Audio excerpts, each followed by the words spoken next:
In this lesson, we're going to deal with formatting of numbers in Excel. Now, we've done a few formulas already and put in some simple things, but when you're getting near the end, it can be nice to put some formatting on the number so it's a little bit easier to understand for whoever's looking at your spreadsheet. So let's go ahead and get started here. I should be on my formatting number tab, and I will zoom up a little bit so you guys can see. So again, just to reiterate something I've talked about before, whatever is in the formula bar, that's going to always be the value of the number. And you're going to see when we do our formatting, it doesn't carry back up to that formula bar. So the first thing we're going to do is just add decimals to a number. This just comes out as 5,000. So we're going to be on our home tab, and on the home ribbon about halfway across is the formatting numbers block. Okay, and we'll look at all these controls here. So for starters, just to add decimals, we're going to click on the add decimal tool. Increase decimals, and I can go out as many as I want to force Excel to show those decimals, or I can back it up a little bit. Okay, well, the next format we'll look at is adding commas to a number. So here's a really large number, and we can go up here and hit the comma, and that'll just put commas, and it adds 2 decimal places, because usually Excel is guessing you're dealing with money or something and wants a couple decimal places. But you can increase the decimal places, or you can shrink them off.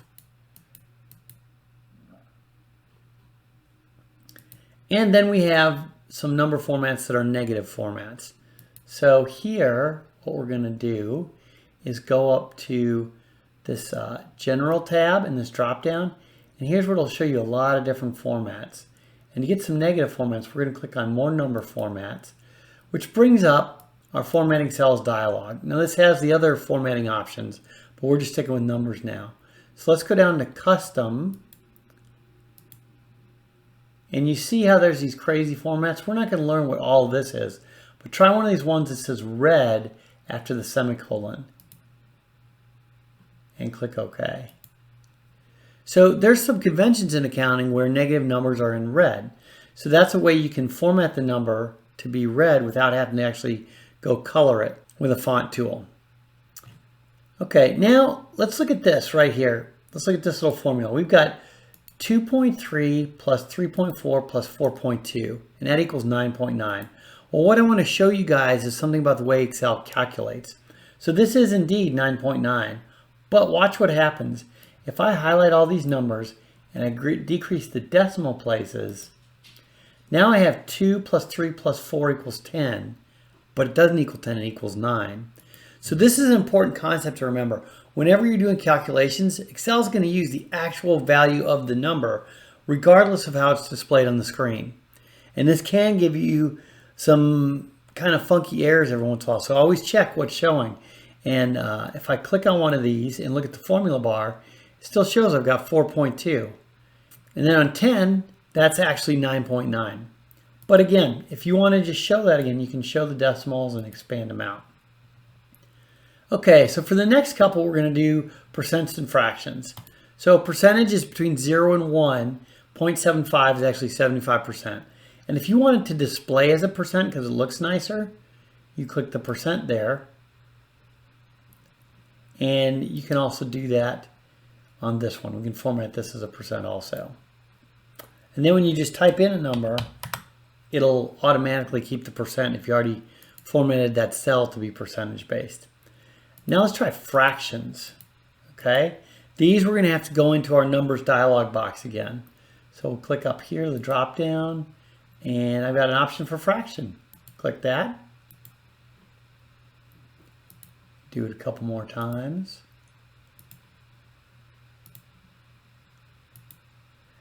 And that's it for fractions. And now let's do some currency formatting.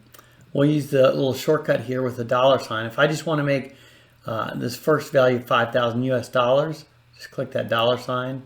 Automatically makes it there and puts 2 decimal places. I usually like to have no decimal places with numbers. And then here, just because they're right there on this shortcut menu, you can go to convert this to a euro format. You might have to change the exchange rate there. You might have to figure out what 5,000 really is, but you can do that. And then you also have a Chinese, and there's some other formats too, but basically what this does is it puts the value in a format that makes sense for what you're trying to do. Again, if you look back up at the formula bar, we don't have the yen symbol, we don't have the comma or the decimals. It's just in there as 5,000. Okay, now we're going to look at some special and custom formats. Now, the first is the phone number format. And again, we're going to go back up to our dialog box and go to more number formats. And we'll go down to special.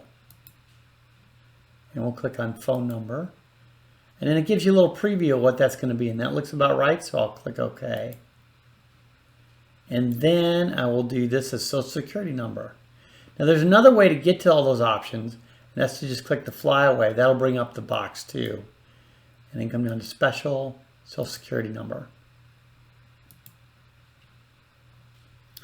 And the last one I'll show you is the custom product number. So if I'm in this drop down and I go to my custom, you can input your own custom formats in here.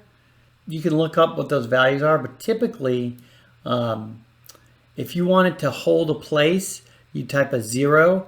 If you want to have the number adjust based on how big the number is, you put the pound sign in. So I will start with this.